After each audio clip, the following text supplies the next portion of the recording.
Out of the drum we come. As a people, out of the drum we come. Hey, out of the drum we come. Oh, as a people, out of the drum we come. No.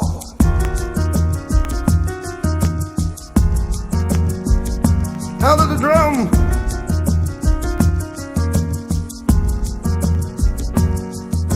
The dance of the elder. Everybody dance. Respect yourself. The dance of the elder. Everybody dance.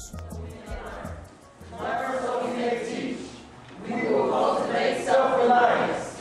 We will struggle to resurrect and unify our homeland. We will raise many children for our nation. We will have discipline, patience, devotion, and courage. We will live as models to provide new directions for our people. We will be free and self-determined. We are African people, and we will win, and we will win, and we will win. Now you say that until that becomes a part of your thought processes, right? Okay, so this symbol speaks 1,000 words.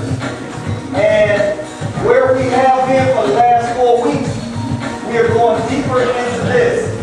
So everything is mental. Everything is mental. And when you value your mental capacity, you'll pay more time dealing with you and less with dealing with the gossip and wayfaring terminology that other people use to gauge where we are in this life. So, these are some things that we all know, that leaders are readers. This book called The Ancient Egyptian Yoga, which circumvents the concept that yoga comes anywhere other than our ancient Kemetic ancestors, scholars, and examples. That's Mata Ashby, Egyptian Yoga. It's a very enlightening book. This book called The Moral Ideal in Ancient Egypt, Malana Karenga. It's called Ma'at, very good book. Now this is a great book because effective people have habits, right? No matter how you get it, you need to get it. Because once you form habits, which are habitual, when you have a habit, is what you end up doing. This book called The Psycho-Cybernetics, I said this to you probably about a month and a half ago. This guy was a surgeon. And what he found was, when he started making people outward appearance right, he found that they kept coming back saying, man, I don't feel right. It's something inadequate. Because he ended up knowing what we already knew. The beauty of a person comes from inside. And if you fix the outward appearance and don't do nothing to the inward appearance, a person is more apt to still feel that lack, that loss, and that the unmotivating personality or energy. The 4 agreements, which we all know there are 5 now. The last one is don't believe anything, question everything. Yeah, that's agreeable. These 4 agreements come from a brother that, for more terms than not, studied our ancient ancestors. He's an Indian brother. But the universal agreement goes without saying. That means anywhere in the universe, these things are applicable. Always do your best. Never assume anything. Don't take anything for granted. Don't take anything personal. Most people's growth is stunted because they take stuff personal. You can have a person coming from out of nowhere, and because he says something to you, because of the way he appears, and who are you to tell me you won't take it? If you don't take it personal, you can grow and achieve more. This African presence in ancient America, they came before Columbus by Adam Van Sertima, is a very good book. Now for most of us, we already know who were here. Most of us do. But again, the knowledge that you have is not for you. Because if it was for you, you would die and go on to your next level in life. It's gathered by you for who you may come into contact with. And if you think that way, you will learn more humbly. Because most people say, man, I can't use that. Well, the way that it's being pitched to you, if you incorporate it, you may come upon a spirit that would be more receptive of the way that you said what you said to them based off what you heard from somebody else. Right? So now, this is the theme or the title for the day is a wake-up call to the gods of Kemet. Now, you introduce a subject and you give the answer, and then your presentation is to prove what we already are going to know. We already going to know that the way that you wake up a God is that you speak to his kingdom, and then his kingdom speaks to the rest of his anatomical, because they don't get the message unless you say it cerebral. Your body don't know anything unless the gates of the access to your kingdom tells it to the rest of your body. In other words, it's time to get busy, it's time to get active. If you don't tell the rest of your body that, it stops here. So that your mind knows, but your body won't follow. And you have to verbalize it, and you have to say it. So, we're going to do an activity. We always have done it in the past. And then this kind of unraveling, I know. But we'll just ask people to hug 2 or 3 people before we start. Right? Just hug 2 or 3 people. Just give them a good hug. Come on.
But the word God, you know, he has the S on, which we are told in the English language is plural. But the word God itself comes from a Hebrew word, Elohim, which means these beings, dealing with physicality.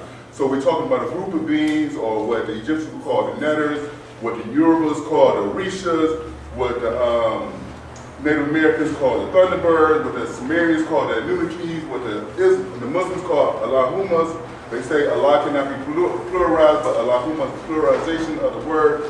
The singular word of this word in Hebrew is Elilo, which means singular. But when you translate this, if you go to Strong's Concordance Dictionary, you'll see that the word God is a plurality. It deals with physicality. It comes from the Greek word Gomer, Oz, and Bar, which means wisdom, strength, and beauty. Each one of you can be that. So it can deal with the feminine and the aspect. When you pluralize it, it becomes a plural. When you add the S.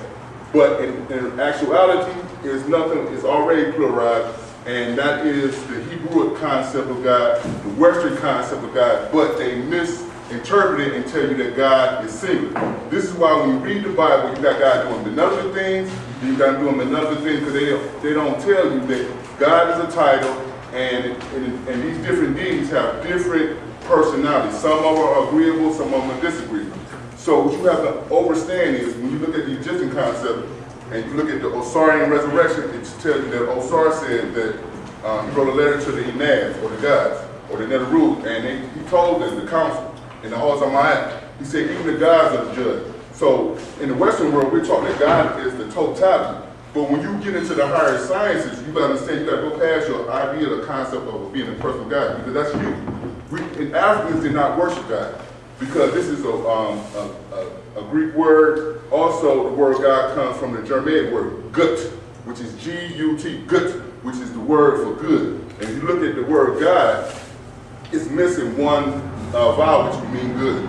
But also the U and the O are interchangeable. All vowels are in the English language are interchangeable. So it doesn't take away the meaning. But also, if you look at in the Bible, one of the 7 sons of Jacob, whose name was Gad, that was the god of fortune. This is why people say the Jews don't worship Almighty Allah, they worship the Almighty Dollar, because he was the god of fortune. So each culture has a concept of God, but when we go back to our concept of God, we understood that the Neteru means the plurality, is talking about male and female. Osar, Aset, Nephis, Tahuti, and so forth. Those are the Neteru. Now, when you refer to God in the singular in the Kemetic language, you just refer to it as Neter, as a singularity. When you want to denote femininity, you add a T, which the T in Eastern language denotes femininity. Give you an example, in Islam, in the Arabic language, when you want to talk about the masculinity, it's Allah. When you talk about the femininity, it's Allah with a T. Same thing in all the other languages. Just like when you deal with Taoism, Taoism doesn't deal with a personal deity per se, because they understand that universal consciousness is beyond time and space. So therefore, when you talk about the all in all, what we call El Kanun or Elyon El, we're talking about something that's bigger than God. We're talking about primordial consciousness, which also corresponds to Einstein's theory of so-called relativity, as well as unified field theory, because the universe is from a uno, one, from the one. That's why you look at the universe. The word universe itself means one. Unit is one, verse is the word. Just like you look at the word persona, personification, personality, per means through, sana means sound. So you're coming through something. So you're not a physical being having a spiritual experience, you are a spiritual being having a spiritual experience. This is the Kemetic way of understanding. When you look at the different number systems in different schools of thought, you deal with 7, you deal with 9, you deal with 12. But when you go back and you say the higher degrees, because see, you got levels to Kemetic science. See, on the lower level of Kemetic science, if a person say, well, the Neteru translates to God, that's a misnomer, and for understanding, you can do that. But on the higher level, the Egyptians they weren't gods, because how can the word Neteru be translated to God when it comes from a Germanic word, and the ancient language of the Kemet is the Metru Neter. So therefore, you cannot take an older language, as the Muslims so often do, as they so often do, and say that Allah means God. Allah can never mean God, Neter could never mean God. So what does this mean? They are spiritual principles. When we were in Kemet, we taught our children about the elementals. This is why you get the concept of elementary school. We taught them about the elementals. The elementals were personified in deities in Sumerian culture. It doesn't matter, Yoruba worship. If you want to talk about the correspondence of deities, you deal with Shango, which will be Haru in the Kemetic language. So these are all personifications which represent you. These principles are in you. You have in metaphysics, you have the macrocosm, you have the microcosm. The macrocosm is the universe, the microcosm is you, the macrocosm is the universe. Man is the universe, and the universe is man. When you understand that these principles that represent elemental forces, when you break down the 99 elements on the periodical chart, I'm not going to go all through them, it's 99, which corresponds with the 99 attributes of Allah, which you find in Shiva worship, which Shiva has 1,000 attributes, but these attributes represent spiritual principles, elemental principles, which the Egyptians personified. And the only reason I'm saying Egyptian, because we know about that, because that's the Greek word. When we go back, they were Kemet, but that's not the ancient language, that's biblical. Because when you look at Kemet, that's when Ham, who we call Cam in the Hebrew language, that's when Mesopotamian culture messed with Egyptian culture, and it became known as Kemet. So that's biblical. It's really not that old, like people think. You go back to ancient Tamaray, those are ancient names. Tamari, those are ancient names for Kemet. When we look at the principles of the deity, not the DNA, but of the deity, the principle represents the elemental. Give you an example. If you look at the periodical chart, the lightest element is hydrogen. The second one is helium, which is masculine and feminine, which is the interactive principle of the masculine and the feminine principle. So there's only really two basic principles, 1 and 2, but it comes from a singularity. So that we call the all and all. The all is only worship and worship, but your duty and your spiritual journey in life is to become one with that divine constant. You can call it Allah, you can call it Amma in the doggone, you can call it Quetzalcoatl, you can call the deity whatever. This is why we say the Creator has many names, but he's neither male and female, but male and female resides in him. We are a thought inside the thought. When we go into the Hermetic principles, we understand that the law of correspondence corresponds. That as the end, so without, as above, so below. These are principles that help us understand who we are. When we break down the brain, all this relates to the fact that when we're talking about the brain, the pineal gland would be the active, the pituitary would be the feminine. So we're all dealing with the masculine and the feminine aspect of God, which is the duality. But, like I said again, on the lower level, it's cool to use the word God, but God was really disrespectful because you gotta remember, these people are dyslexic. So therefore, if you flip it around, it's dog. So dog is mankind's best friend. Mankind being some kind of man, a Caucasian kind of man. But when you're dealing with the original man, we didn't use concepts of God. The Egyptologists in the 17th century, 18th century, they translated Neteru's as to be God. And that's totally unfounded because they were not gods. They were nothing but spiritual principles that manifested in the flesh. Meaning Osar existed. We went through this one time before, last time I was here, talking about Osar was not real. Osar was real because they found his pyramid, they found his temple, they found where he was buried at, and when you look at that, you see that that is the reality. Jesus Christ is a mystery. But when they break down the 14 stations of Christ, that goes to the 14 stations of Osar being cut in 14 pieces. So it's just a rendition of the story. Go ahead, brother. Okay. So when we say this, we're saying, hold on, so when we say a wake-up call to the gods, most people will be thinking you're talking about Jesus, Allah, or these main branded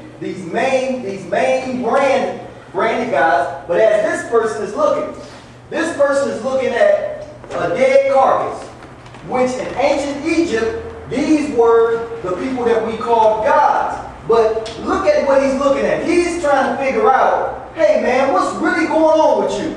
Now he's saying what's going on with you, and the other fella is saying, wait, where did you go? Now obviously everybody's looking for Jesus, but the wake-up call to the gods is a wake up to the living. It's to wake up to the people that are living. The gods, as you saw on the prior slide, listen, the wake-up call is being made to you that you can tell the rest of you to correspond to what you know. So if I say something to you, if something is being said to you, you have to embellish it, meditate on it, and you have to actually speak it. When you speak it, you are commanding the rest of your body, the rest of your posture to follow suit. So that you won't walk with your head down. So that you won't look at somebody more honorable than you. So that you will look at somebody and let them treat you worse than what you would allow for your enemy to do. You ever been in proximity of somebody and they'll treat you worse than somebody that didn't even like you would do? That's deep. Because your body didn't get the message of what your head already knows. Or it should know. Because we're telling you now, there's no God outside of yourself. No, they're not somewhere for somebody to be looking for, because they're looking for the dead, which the gods are in the living.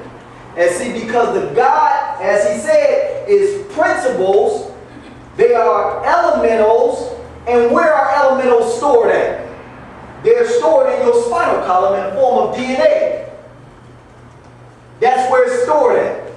Come. Yeah. No, what you gonna say something? Oh, you want to say something? No, I thought you were gonna say something.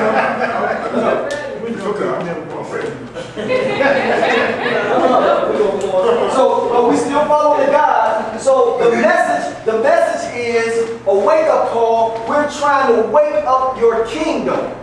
We're trying to wake up your mental comprehension and your mental imageries of what is. They're looking for something in the form of things that are dead. They're dead. What they're looking for is dead. Jesus Christ, they're looking for this man they call Farad. They're looking for these men that they have made. And God lives in the elements. And he's transferred from one being to the next. Right? You can't go glorify God outside of yourself. No, you can't do it. And the longer you do, the more you become disillusioned and non-effective as a person, talking grandly about somebody else but living underneath your own privilege. In other words, you say, man, that's God, that's my man, I love God, but you are diminished in your presentation as a human being. You disrespect people, you dishonor people with no proof, yet you say you know God, right? You talk any kind of way, but you are a personification of what God would be if a God was personified at this point. You are. So if I asked you, why should somebody like God and they don't even like you? Because you're unlikable. You're unlikable. Right? You see these, what they call Orishas. The Orishas would be better served as what, brother? Basically, brother, when you're talking about the Orishas, it doesn't matter. You got over 2,000 different ethnic groups in Africa. So a lot of time when we look at different deities and you see the word Obatala, Yemaya, Shango, stuff like that, they're equivalent to Egyptian deities. It's not that each tribe has a different deity or different set of worship. They have a different dialect. So it's a different dialect, but it's the same thing. Like in Yoruba, Ubuntu would be like Ma'at, which would be universal justice, universal balance. When you deal with metaphysics, you talk about universal law. These are spiritual principles that you manifest within yourself. So Shango would be like the Haru consciousness within yourself. So when we talk about, like, a lot of times people have a concept of the devil represented as a serpent. That's being because in Judeo Christianity, the serpent is considered evil. And that's because in 500 BC, in Greek philosophy, they started disconnecting the Egyptian culture that the Greeks learned from the Kemetic people, according to our illustrious scholar George M.J. in the book of Stolen Legacy, which is a good book that you should read. Now, when you look at that, you see the serpent being something negative because of Genesis 3:15, when it said that the Creator would put intimacy between the woman's seed and the serpent's seed. So we have a negative connotation. But when you go back to ancient culture, I don't care if it's Kemet, it could be Sumerian, it could be the Mayans, it could be the Olmecs, it could be Voodoo culture, which is in Haiti. We just normally call it Voodoo, but it's Voodoo, which corresponds to the Orisha. Just like you got Obatala and Voodoo is Dambala, which is the supreme being. Same thing, you find Allah, you find the names are really phonetically related. And reason being is because when we talk about language and why you have to study your culture in your own language, is because words vibrate. Everything vibrates. As the Hermetic principles say, nothing is stationary. Words vibrate. If you use Greek to call on the deity Osiris, and you call him Osiris, now you're dealing with a negative principle. So when you get to the metaphysics, this is why you cannot call on Jesus, because Jesus does not empower you. But his name was Yahshua. Now I know we got a lot of people who feel like Jesus didn't exist, but it's a lot of things about Jesus that people don't understand, because really, when you look at Jesus, they tell you when he was born. They say he was born in, some say he was born in 4 BC. So how can you be born 4 years before you was born? How can you die 4 years before you was born? How you can be born 4 years before you was born? How can Jesus be born in 4 BC when we talk about the whole calendar was changed over? When we see the whole calendar changed, they say he was born in 4 BC. That is totally incorrect. Some people say that he was born on year 1 AD. That would be totally incorrect, because what does AD mean? Anno Domini. That's a Latin term that means after death. So how can you be born after you die? See, this is a thing about Jesus. But when you go to Daniel 7:25, it tells you about the people coming to change the calendar. Just like I told you, when you look at October, they say that's the 10th month, but that's Ot, which means 8. So they change different things. But going back to the point of dealing with the serpent, most Christians are not realizing that when you look at the Bible in the book of Numbers, chapter 21, verse 7 and verse 8, it talks about Moses raised up the brazen serpent and healed the people. The people were healed. So the serpent cannot be evil. He has to be a symbol. Why did the Pharaoh wear the red or the symbol of the Pharaoh? Because it represents the pineal gland. The serpent is not evil because energy travels in a serpentine manner.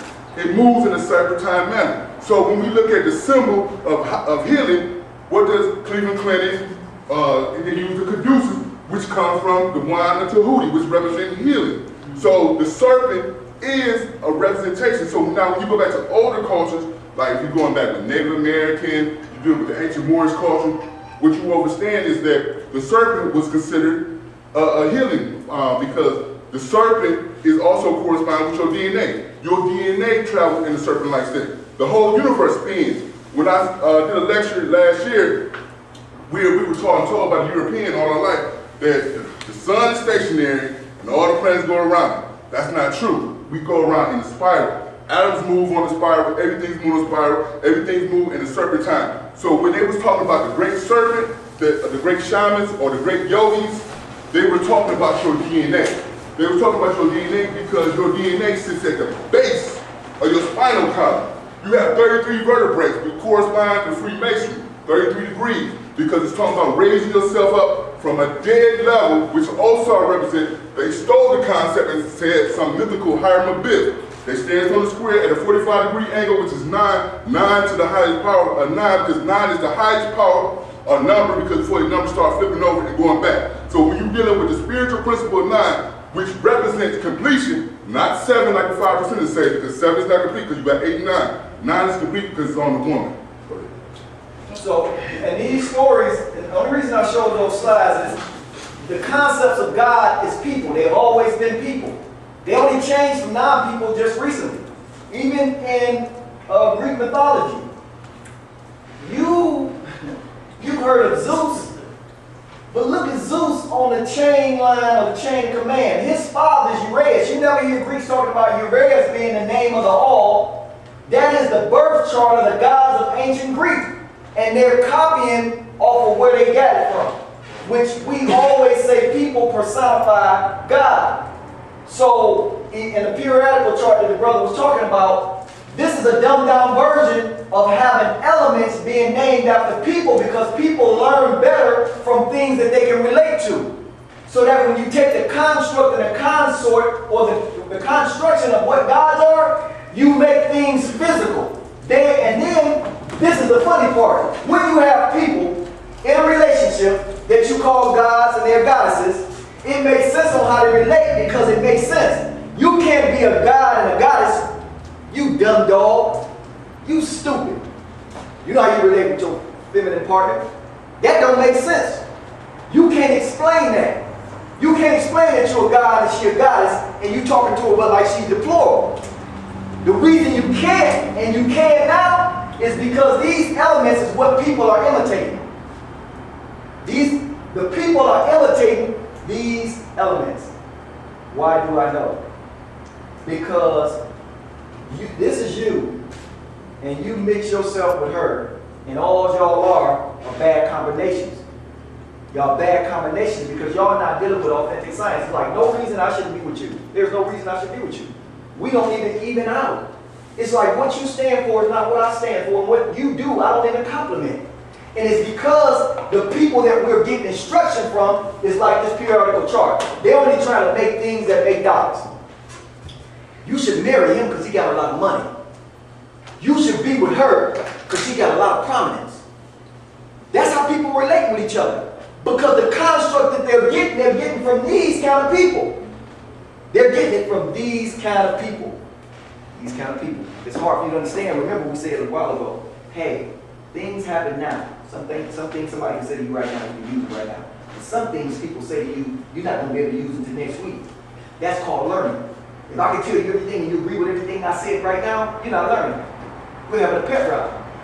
That's not how things learn. That's not how things are learned. Things are learned. I'll say things to you. You get them, you say, okay. But you got to first trust that I'm going to give it to you good. So even though it don't make sense, you're trusting the brother is giving me something, so let me sit on this for a minute. And while you're walking down the street, you'll be like, wow, that's what that was.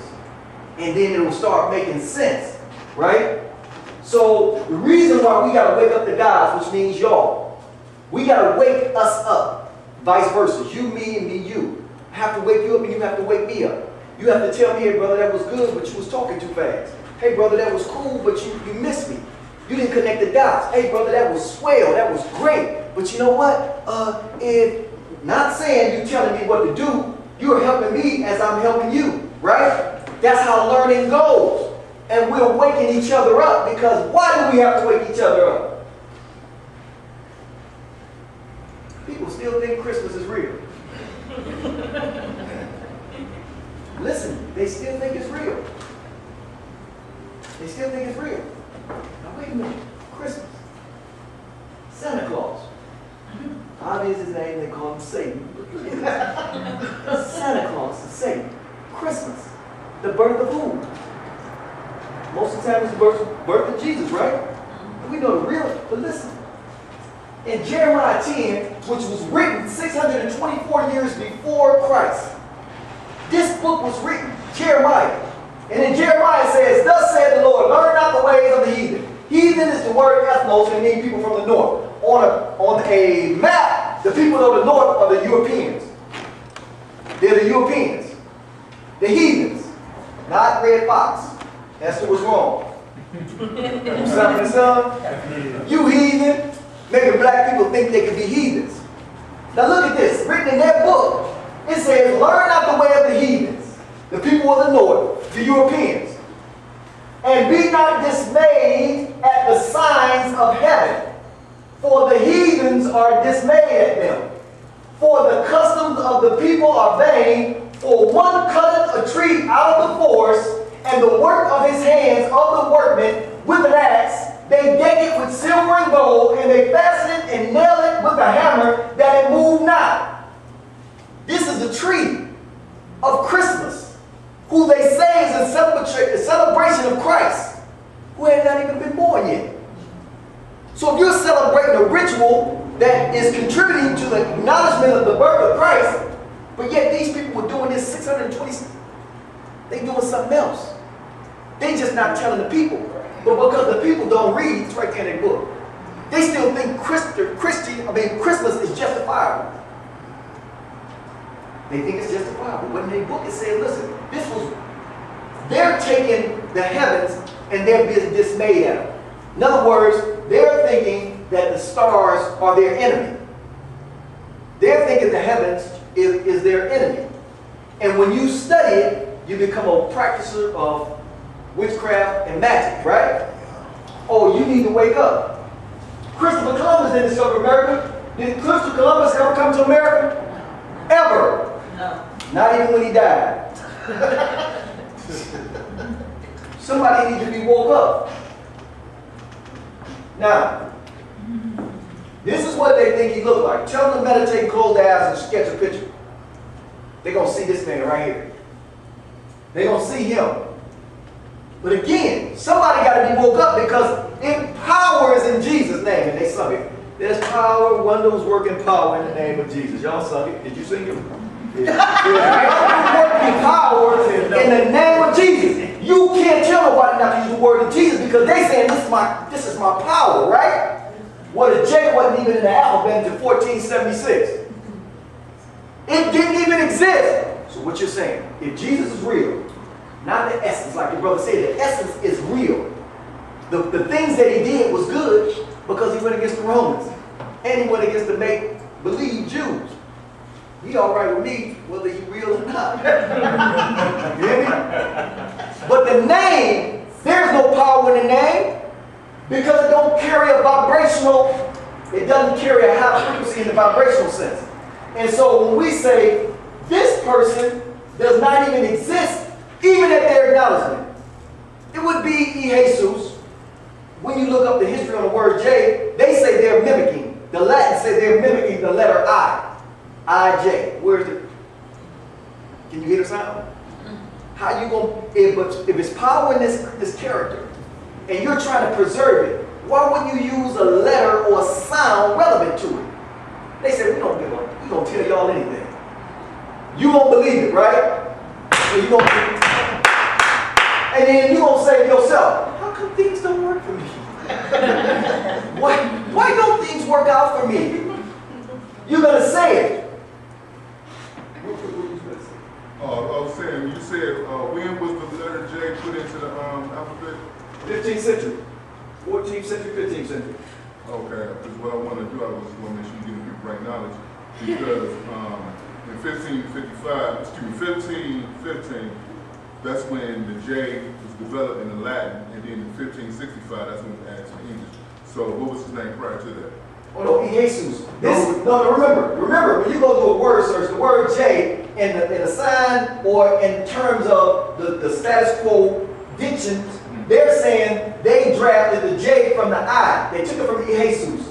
This would be the Europeans' term that they were talking about, the Latin people, Jesus. That's true. And the reason that's true is because, again, vowels are interchangeable. So the J was developed from the I. So when the Greeks spelled Jesus, they spelled it with an I, and then later on in later Greek they spelled it with an E. So Jesus was also a title of Haru, which means just Savior. So the name Jesus is a Savior. When you look at the original scripture, even in the Old Testament, you'll find the name Jesus, but not as a person, but as what the word means. Now, names are titles and titles are names. So you find the word Yahshua, which means Savior.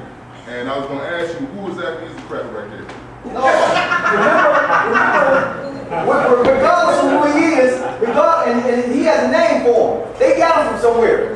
But regardless of that, the fact is, if you think that this man is Jesus, or if you think this man is legitimate, you need to be woke up. Now, in the growing, we know that the European that they're using for Jesus Christ is not him, it's not Charles in essence. They're using the first European that became a pharaoh. They're using the image because the oldest original picture, the oldest original picture of the person they gave you of Jesus, he was a curly head Greek looking fellow. Right?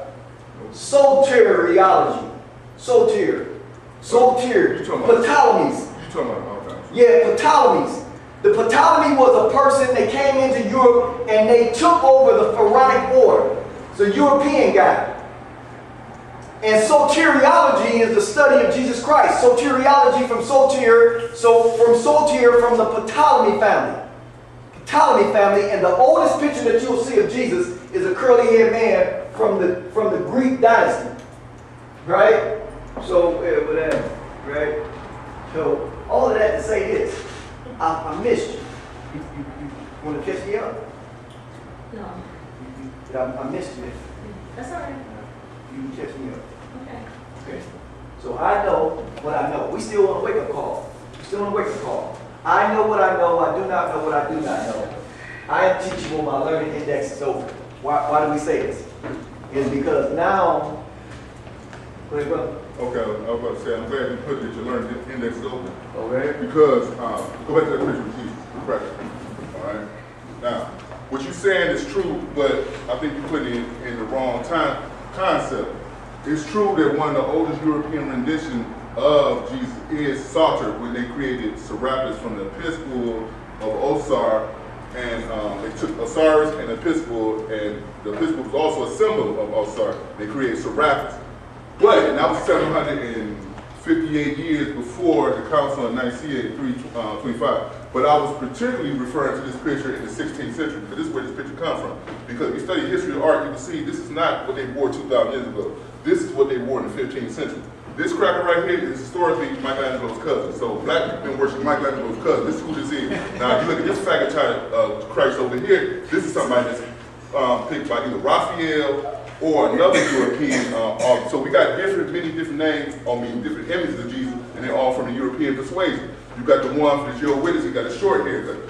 The reason being, because Michelangelo in the 16th century under Pope Julius, he was commissioned to paint a picture of Jesus, so he chose his cousin for the model. He used his aunt and uncle for Adam and Eve. So we also have to realize, because a lot of times when I stand in front of people, people are still Christian. It's understandable, because I was like that. I mean, I grew up as a preacher's kid, so you know I'm the worst. So when we deal with this, we look at Revelation. In the book of Revelation, it says that Jesus had hair like wool, like we do. We have hair like wool, burnt in a brass, burnt like brass in the oven. Brass is brown, you burn it, it turns black. So it tells you that Jesus was a person of color. He was a Negro. So I don't know who this is. Then when you break down about, because the hardest thing I see that our people have to let go is the fact about Jesus dying for your sin. Now you're going to realize no one can die for your sin. And then the white man tells you the symbolic Masonic term, that this is a lie. You tell you it's the greatest story ever told. So when you tell the story of the king, you're telling a lie. Then when they write in symbolic language, when they show you Xmas, when they spell Christmas with an X cancels anything out in mathematics. Ex-wife, that means she's no longer your wife. So ex-mess or ex-Christ mess, it never happened. Right. So here you get this fella, which again, whether he had curly hair or not, a person that would make Jesus black is trying to justify him anyway still. That person never existed whether he's black or white. No, sir. This person never existed whether he's black or white. If he did, he wasn't saying he was Christ or Jesus or Yahshua. He was acting like a Neteru. That's what he was doing. Now, if this man was black, then you're just saying he's getting the picture wrong. He still existed, is what you want to say to somebody. The characteristics existed. The posturing existed. The storyline don't exist unless you still looking like that man in the beginning of the slave presentation. Where you at, God? When you coming back? He not looking at you and you not looking at you. Now, if he represents anything, it's got to be in you. So put your picture up there, right? Yeah. So put your picture up there, because how do you obtain this? This is how you obtain this. When we say, if I got to give you a wake-up call, the only way you can receive it is you got to humble yourself and sit yourself down in a posture of meditation. Because when you sit yourself down in meditation, what we have already been saying, you can't see it no other way. You can't get it from no book. You can just activate the intuition to get down in the posture and start asking yourself real questions. A book is ignited. You can't get no answers from no book. Because that book, the book that the story writers write in the book is leading you back to you. Inevitably, he's going to tell you a bunch of facts to get you to bow down to yourself and start asking questions. Where do I come from? Who am I? You need wants to do that. But you can do it if you read him. Think about this. If you read 20 books and I said I'll ask you 20 questions and conversate with you for 45 minutes about every book you ever read, why do I need to read that book? Because a book is only trying to send you somewhere, right? Well, if a book, no matter what book you get, ain't leading to this, you about to be self-deceived. It's because meditation allows for you to go in to see what it is that we are even saying now. That's the only avenue. You can't get nowhere else. And partially the reason why the universe asks you to do this is because if you ain't going to be disciplined, what you're going to get, you ain't going to be reckless with it. Because if you don't humble yourself, when you get this knowledge, you're going to go out and be reckless and say, because you don't know this, you're dumb and you're stupid. What do Europeans do? Well, because you don't know this like I'm telling it to you. It took me and you 35 years to get to a point. How I think I'm going to tell you in 15 minutes? That's impossible. But if had you meditated, your meditation would have been like, it took me 5 years to get to this point. If I ever come across somebody that I think I want to tell something good, the thing I better do is walk up to them and say, hey, how you doing? Do you want to know what I got to tell you? And if the person say no, you turn on and go on somewhere else. But if you don't do this, you're going to be self-deceived into thinking, you got to hear this right now, but otherwise they're going to eat you up like candy. The person said, I don't want to know that. No way. Because the way you look, if it happened, if anything working for you, I don't want that. But meditation is the only way you can see that. Because meditation shows you yourself first. And then it shows you your path, which don't got nothing to do with them. Because if you would have meditated, you would have knew, oh, that's what I'm looking for. Huh? That's what I'm looking for. You can't get that if you don't meditate. That's why you know people that are reckless don't spend time with themselves. You ain't spend no time with yourself and you know it. You try to trick me, you know I ain't going to go for it, right? That's why the classes is, what are you going to do for yourself? Then let's talk in a group, in a big setting to other people. But if you ain't going to do what's good for you, how I want you to tell him anything? How I'm going to tell you something and I ain't going to do nothing good? It's basic tenets, which is meditate, drink room temperature water, meditate, pray, and think about what it is that you're doing, and then go about your life trying to get you together first. And then you go tell somebody else something. If you learn any other way, those are people arrogantly throwing terms and numbers around. Yeah, we was the first, we was the second. You know who this was, you know who that was? But you ain't gonna take care of yourself. You ain't gonna do right by yourself, brother. You went and told everybody what's in all of those books, but you ain't even took care of yourself. And the only way that the guys are coming out, they're coming out through you. They're not coming from nowhere else. So you done passed on the know thyself concept, which presupposes anything in ancient Kemetic teaching. If you don't know this, you can read all the books, right, Greg? You can go all to the monuments, you go to all the markers, but if you ain't gonna know yourself, which is experience, know means to engage. It means to experience what is going on in here, and thus you'll know what to fix. Because when you become divine, people can't get away from you. Because you're so lovable. Oh, he's so nice. I want to disagree with him. But look at her. She's so cute. I want to tell her she's lying. But look at her. She's so lovable. And look at the way she said something to me. She didn't say, you dumb. She said, wow, that's not confirming. Where did you get that from? She said, oh, that's a lie. She said, you know what? Well, why don't you show me? Because I want to believe like you. Show me in your book where it say that at. And she'd be like, you old dog. You got me being humble now. And you got me really being critical of what it is that I thought I believed in. Right? This is good. We're going to go on this in about a month. Relationships. This is the know thyself. If you don't know yourself, you can't be in a relationship.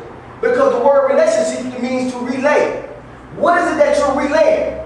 You ain't bringing nothing to the table. You definitely ain't got no coup. You definitely ain't got nothing to offer, and you ain't going nowhere, so why should you need some help? Huh? Why should you need to relay something and you don't have nothing to offer? And then why should y'all get together when y'all not going nowhere?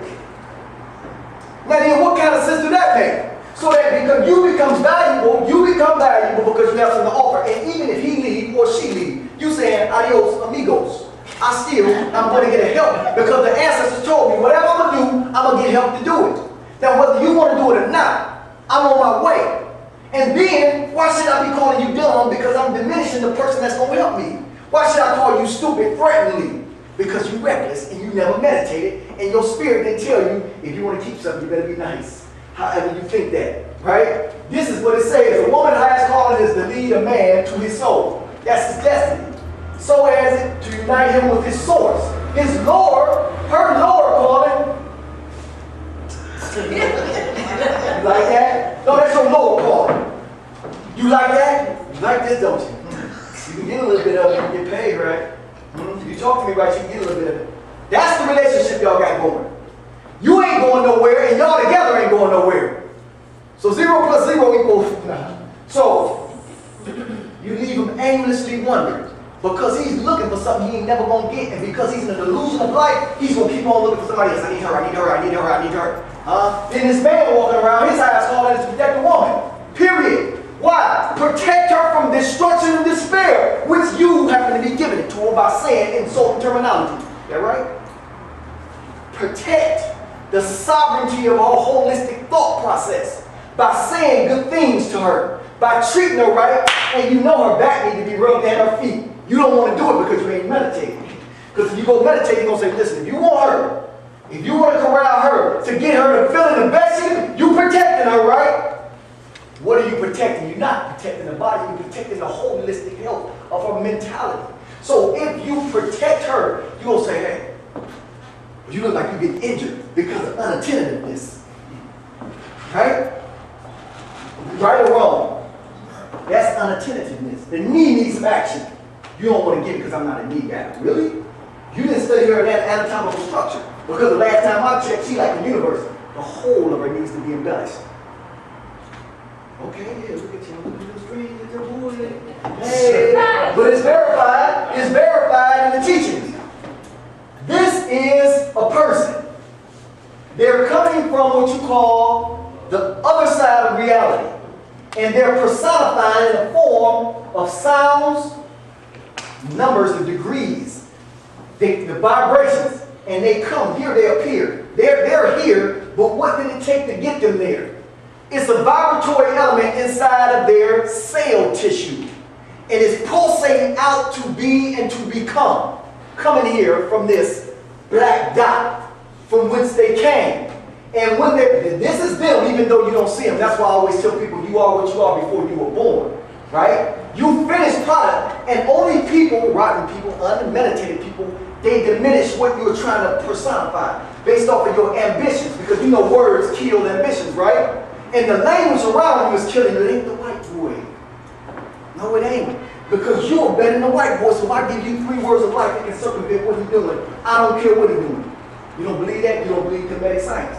Because it says that we were born to win, right? And the only time you go through a struggle is because you negated the activity which would have started the growth of it. The white boy existed because me and you didn't get together and say what we said. The Moors gave him the information that he got to be what he is. Is that right or wrong? The Moors gave the European the knowledge that he had to be what he is. Is that right or wrong? That's true. Is that right or wrong? That's right. Who was the Moor? He was a melanated person. So when he failed out on his duty, he gave this boy the opportunity to come alive. And you tell your kids he the problem. Now, he can only do what you allow him to do, son. Naturally, you make a God. Because he knows his thing is only going to be sustainable as long as I'm sitting here dead and unawakened. And the unawakenness is because the people that are around me keep killing me with their words. You stupid, you dumb. You ain't this. I don't care if a Christian is dumb and stupid. He's still a dead God. And the only way he's going to come alive is you got to speak to him. And if you don't know how to talk to him, just go find somebody that can. But don't kill him with your mouth. Hi. That's loud. That's loud. But awakened God is here. He's here right now. The awakened God is at Aquarius. This is where he is now. We know where he came from. The whole reality of who you are is in the form of symbols personified. That's it. Symbols personified. Symbols personified. How do you wake up? You don't need to do anything but be who you are. Right? Just be. In that, you're waking up. I know that sounds good if I could do it slow, but it's something about music and talking. It's melody. It's good harmony. It's good melody. If I could do that low, but my fingers ain't long enough. But here. I know I'm all over the place, but I want you to get this. I want you to get this. These are people walking the will of God. They're walking through it. And as long as they come out, nothing can stop them. You see this guy right here. Listen, you think the Aquarius age is when all information is going to be given to you. No, it ain't. The Aquarius age is all information is going to be given to whoever is available. Because if you ain't going to catch what I'm giving, then you're going to be walking around here still mad about something. Hey, right now is everything. Right now. Why are you thinking about them? Why are you thinking about what's going to happen? You ain't even dealing with right now. Well, they're trying to do this. I don't know what they trying to do. What are you trying to do? What are you trying to do? You ain't trying to stop. You trying to talk about it. Matter of fact, according to the metaphysics, the more you say something, the more power it gets. The more you say it, the more power it gets. So let's measure what you've been saying. You keep saying something, it get bigger. It get bigger. It get bigger. I don't care. They say ask for what you want, not what you don't want. Ask for what you believe in, what you want to accomplish, not what you're scared of and you fear for what somebody has done. That's the time and place for it. But I would rather say this. It's a little time for that and a lot of time for man. You're so magnanimous that if you get away from negative people, naysayers, and traumatized people, you will start opening up like a flower. The minute you move away from somebody that's so degenerative because they've been impacted by bad velocity, bad medicine. If you just walk away from it, you'll start breathing again. You can't even breathe next to some people. You can't even breathe next to some people when you already know. They got all the sense in the world. They read all the books in the universe. And you can't even breathe next to them. And that's a lie based off of the knowledge we have. Because the knowledge we have says once you get around life, you start living it. Once you get around breath, you start breathing. Once you get away from, once you get back kinetic energy, you got parts in your body that wake up that you didn't even know you had. Is that the truth? You just need to sit back. Woo! Better get away from my man, my husband, my wife, you know what I mean? If somebody get next to your boyfriend, you better get away from him. Because I know how he make me feel, so I know if he's standing next to you, you might be like this. So you guard, man. You laughing, it's true. You act right here, you guard, man. Just, who next? Okay, you got to bring somebody with you. You got a boyfriend, bring somebody with you because he is so powerful that when you walk past him, you just start doing like this. Ooh, what's going on? Ooh, that's because his thoughts are things, and things are real, so you can't get next to nothing good, and not get no good feel. I wasn't waiting to say it, it just came out. I was talking about the devil was trying to, no, I'm just kidding. You can't do it. Now what makes you be able to get away from me? Because I ain't meditating. Because once I store the energy in me, even though you want to run around me, you can't help it. You be like, okay, well, who is Jesus? I'll be like, well, I declare. You want to know now? Well, good. Where you at? I'm in the 4th grade. Okay, we'll go down here. Okay, so Jesus had lamb's hair with him. You're in the 4th grade, I can tell you that. If you're in the 10th grade or the 11th grade, we're not even going to deal with whether he had curly hair. We're going to say, well, first of all, he's an elemental. and he personified at the right time to do what he was supposed to do. Whatever he was supposed to do, he was doing it. He was on time. In 25-year cycle, that's all this is. 12 times 12 times 12, no, 2 times 2 times 2 times 2, you get to 24 and some change. Right? And you are only a full person after you went through all of it. So why are you talking and you only here? And you trying to talk me to death and you only at 6. See, if another astrological being came down here, he wouldn't be so arrogant like you talking to me. Well, that's why I try to talk up. I talk courageous, but I try to be humble. Because no sooner than you corrected me, here comes somebody to correct me. No sooner than I corrected you, here comes somebody to correct me. And now I'm like, you want to go back to the person you wronged.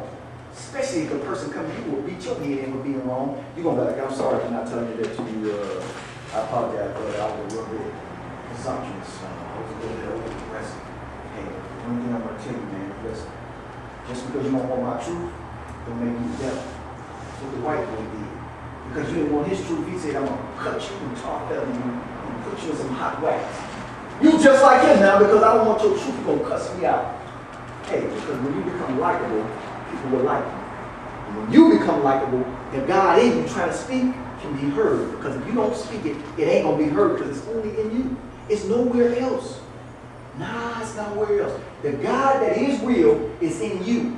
And the only way you can get to him is being yourself. You can't hand nothing to nobody that you don't have. You want to try to present your son something. This man present the world to his son because he's worked hard to get it. Look at his back. Look at his muscular structure. And he ain't arrogant because he's looking in the past because he don't care who see him.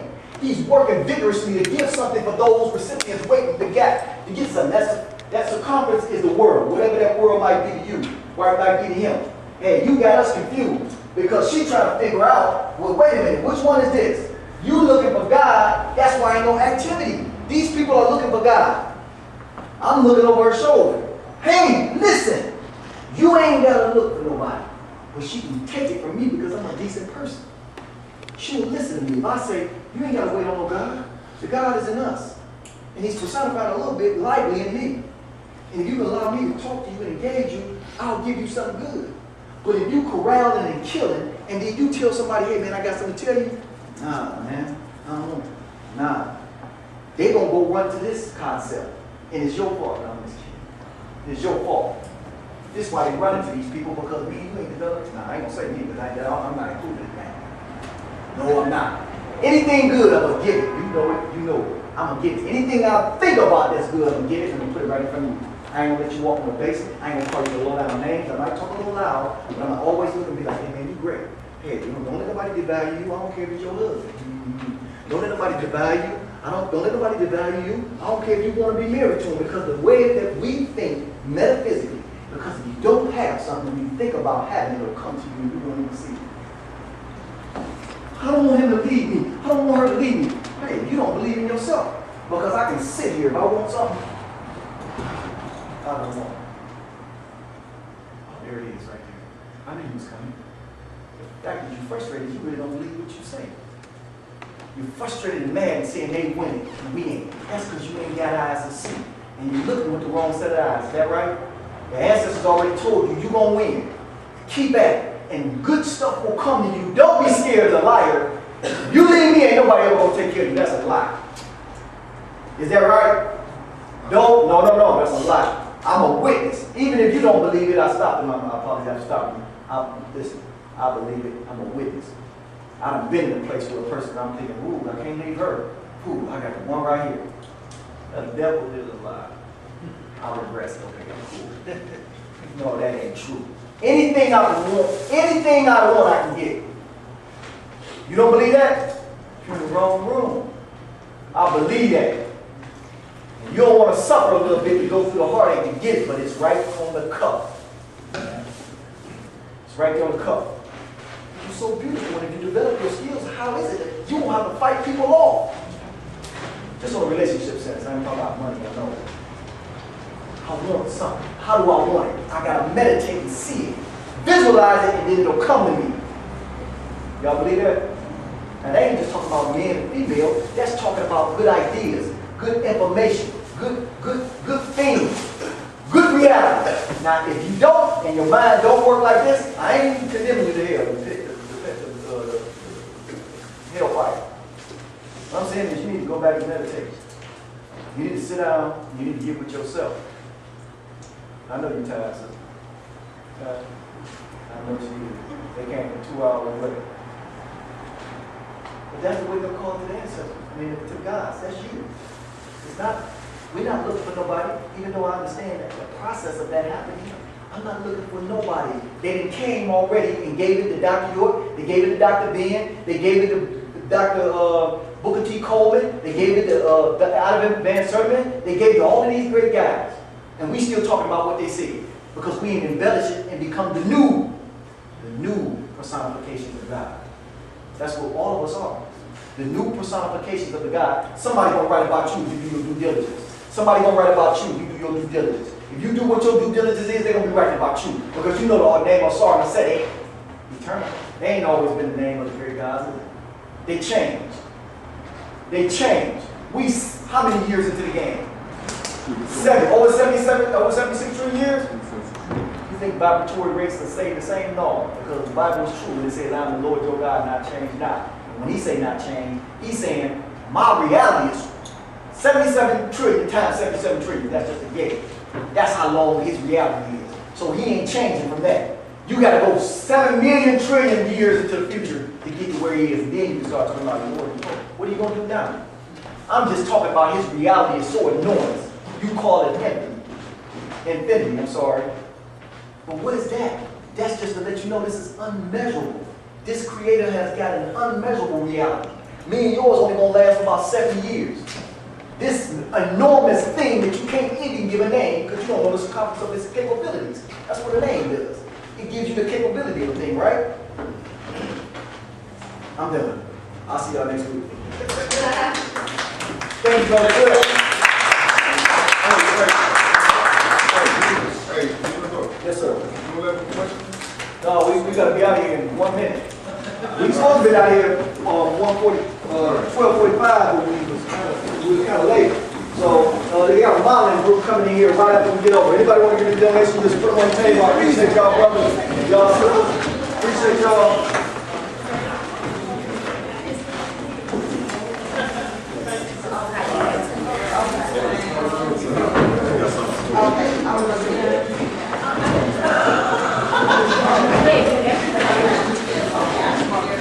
Oh, Freddie, what's up, Fred?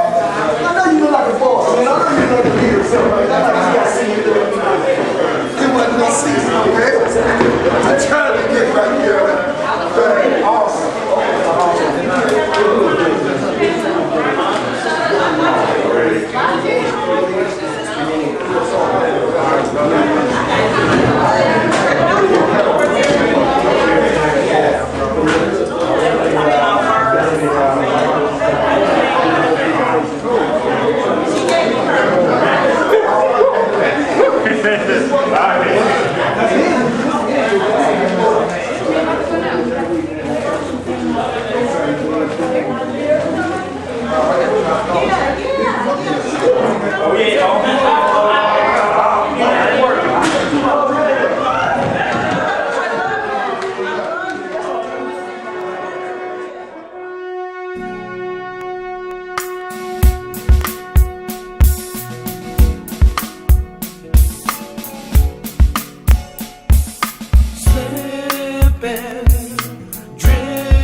Stuck to the curb, walking zombies, doomed flightless birds, knocked off our cultural path, lost and confused and eating out the trash.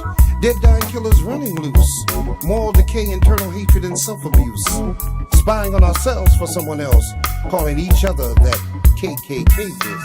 Swimming in the blood puddles of the slaughtered, our journeys with tears watered. New baby cries with a cracked shiver. Some are born with cirrhosis of the liver. The committed are mowed down. Potential queens converted to hold down. TV images blare. We're a race going nowhere. Let the projects ring.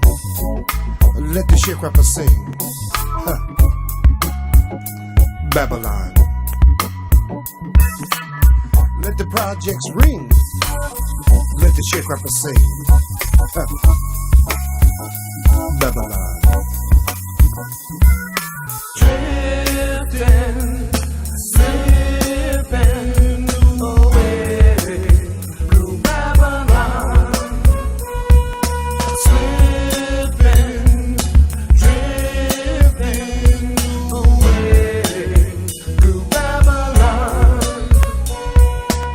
Let them destroy the air while we huddle in fear.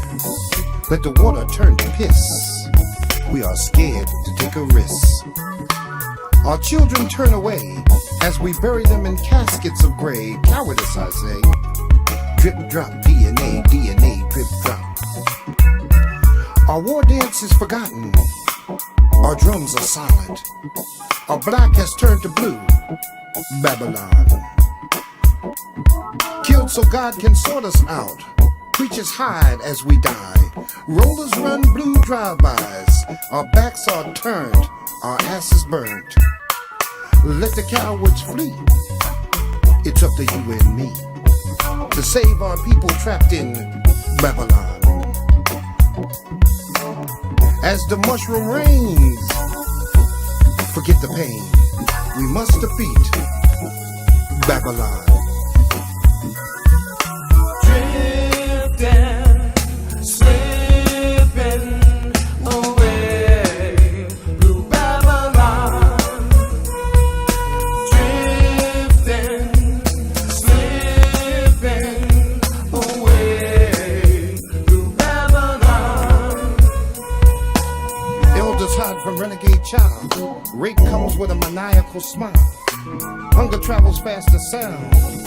Fire trap for children burning down. We refuse to build liberating organizations and still expect to survive this nation. Mopping up weekend blood. Drug crazed demons turning hope to mud. Jerry Springer fights all over town. Natural born killers shooting us down. Alcohol mixed with coke. Our existence is just a mere joke. No one is attracted to the voice of sanity. It seems it's just up to you and me. Our babies demand we rumble. Babylon, blue Babylon must tumble. Babylon, blue Babylon must tumble. Babylon, blue Babylon must tumble. Babylon.